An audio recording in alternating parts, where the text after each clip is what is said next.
Oh, Merry Christmas. Merry Christmas Eve, everybody. Welcome back.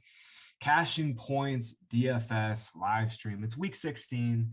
We're going towards we're heading down towards the end of the year here, man. It's a good time.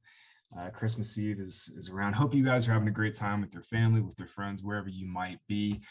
Yeah, cheers. Thanks for hanging out with us wherever you're, if you're listening to us live, if you're hanging out with us, listening to the podcast later when that's up. We always appreciate y'all, and especially right now, Christmas Eve being such a busy time. Couple of news and notes before we get going here. It's early bird time, season of giving. We felt like giving you guys a little bit of a discount on our 2022 price. We are 30% off. Early bird sale right now. Definitely want to get in on that because that's by far going to be the cheapest price we will have for the 2022 season. So save you a couple bucks. Maybe gift it to a friend. You can do that too. Yeah. Early bird sale, 30% off. Get in on that now. Also, you can tell it's a two-man show today. Johnny and I will be breaking down the slate. Scott is feeling a little bit under the weather, so he is taking some time off. I don't think there will be a slate breakdown this week either. Unfortunately, he told me to tell you guys that he's extremely sorry. He got sick kind of late in the week, and we didn't really have time to plan around a schedule. But we have all of our normal stuff. Obviously, Johnny and I will be breaking down the whole slate here. West's advanced matchups, he just turned that in a little bit ago. That'll be up soon. Then obviously Joe, Tom, and I, we break down every game in our game hubs, which are excellent. Jake Tribe's got all of his DFS stuff up already too. So we got plenty of content going. So yeah, hope Scott feels better and is back to 100% for next week. But Johnny, how's it going, man? You guys have any plans for Christmas?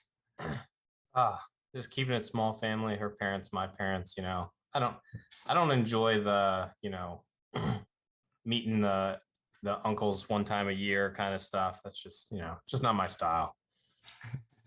I hear you on that. I don't blame you. Yeah, Ash and I are we're staying here too. Just between work and everything, we just don't have time to travel and really do too much. And especially now with how crazy things are, once again, it's definitely a good thing. Feel fortunate that we can just stay here and just chill out. It'll be nice. Making some food tonight. Definitely gonna get hammered. It's gonna be a good time. Yep. After the last couple of weeks, I definitely deserve a night to get shithoused. So I'm definitely looking forward to it. Oh yeah, and it's not like any research you're gonna do tonight it's probably gonna be different tomorrow anyway. So you might as well just drink. Yeah, I was telling Ben before the show, I felt like the last couple of weeks is like, you go to the shooting range and you're just trying to shoot those moving targets, and you're just we've just constantly been 10 yards behind the target for the last couple of weeks. It's just been, it's been impossible. Scott would always hit me up, Saturday morning, what do you think about these players? And I'm like, I don't know, because I'm not going to look until tomorrow morning. I know, man. It's just been, it's made betting impossible too. Cause you think you're getting a great value early in the week, and it's nope. Aaron Rodgers has COVID. Nope. It's Jake Fromm. It's just been, I don't want to complain because I have the best job in the world, but the last couple of weeks have been brutal to say the least. Just doing projections, man, it's just been impossible. I do not envy John whatsoever. Yeah, I will say, the daily fantasy edge and the guys who really grind waiver wires, the edge has been there for the last 3 weeks. I saw someone comparing it we've had 3 week 17s in a row, and that kind of sounds about right. You're kind of sifting through, the Myles Gaskin, Duke Johnson thing was very week 17, where you're not really 100% sure of what exactly is going on. And I think we're going to keep getting that this week, next week, and for week 18. Yeah, that's a great way to put it. 3 week 17s in a row. I don't know, man. I consider myself to be pretty good at waiver wires, and I had some really good teams just die a fucking painful death last week between Chase and Fournette. It's, the edge has definitely been there. I'm with you if you're on top of the news as much as we are, and our subscribers aren't everybody that's listening, but it's still been pretty brutal. You want to do it? Let's do it. All right. Lions Falcons. Get it started with a great game. Falcons are 6-point favorites. Total is 43. Jared Goff did not get off the COVID list. Dan Campbell said today it's going to be Tim Boyle once again. Some kind of good news though for the Lions. It looks like DeAndre Swift's going to play. I was a little surprised that they're not going to just like shut him down, especially since they're completely dead. But Swift was limited all week. He's questionable. A couple other notes on the Lions. Josh Reynolds and Khalif Raymond are both questionable too. I think they're both going to play. They've been limited all week, but just something to keep your mind on there. Falcons have been clean weirdly for the last like couple weeks. One of the few teams that have been pretty clean of COVID and injuries and stuff. The only note I have is Tajay Sharp is out. And I mean, it kind of matters in the sense that he's been running full-time routes, but doesn't really matter because he's not getting targeted all that much. This game sucks. Jamal Williams is back too, right? Looks like full it. Practice today, I think. It looks like it, but I was talking to Tom about this a couple weeks ago, and they can get out of Jamal's contract.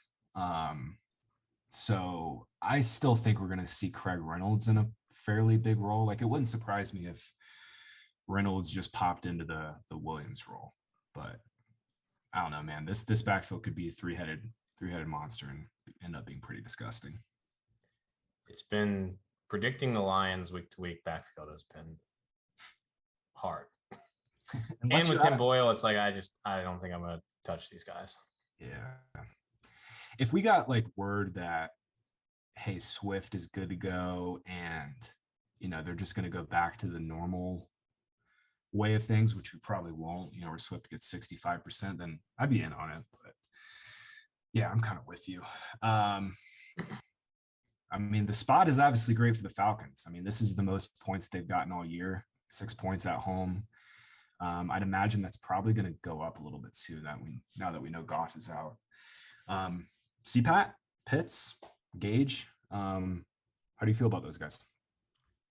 Yeah, I think CPAT's probably my favorite coming off the sort of, I guess you would call it a bust last. I mean, he should have had a touchdown last week. That was a fucking touchdown. By the way, I had Superbook does like these super juiced up over 0.5 rushing touchdown bets, and he was like plus 175, and I loved that, and that was a fucking touchdown. That tilted my face off there. And I mean, he's like the clear inside the 5. It's CPAT. I mean, so if you think, I think he's a good pairing with Atlanta defense. They're at home in the dome, don't have any worry about weather. I think the Falcons are like one of the few teams that's like really bad that they still show up every week, most weeks. So I do like CPAT, and I think Gage is fine too. I'm just not really sure. I think this game might be a little slow. I'm not sure that the Lions are really gonna push. Though I mean Tim Boyle chucks. He's just not any good. He'll try. Yeah. Nah, I mean, that one game he started, man, he was just checking the ball down relentlessly. And that's kind of what makes me a little bit interested in Swift. He threw it 23 times, 77 yards, but I mean, his ADOT in that game, if I remember correctly, I don't know if it pulled up, it was like 4.5 yards. I mean, it was pitiful. Swift got 3 catches in that game, 4 targets, 2 catches, no yards. I don't know. And to your point, this game sucks. I do a pace and play model every week, and it was by far the lowest on this week, which is really actually saying something considering how many low totals we have in this game on the slate here. Boyle just kills Amon-Ra, right? I mean, he's been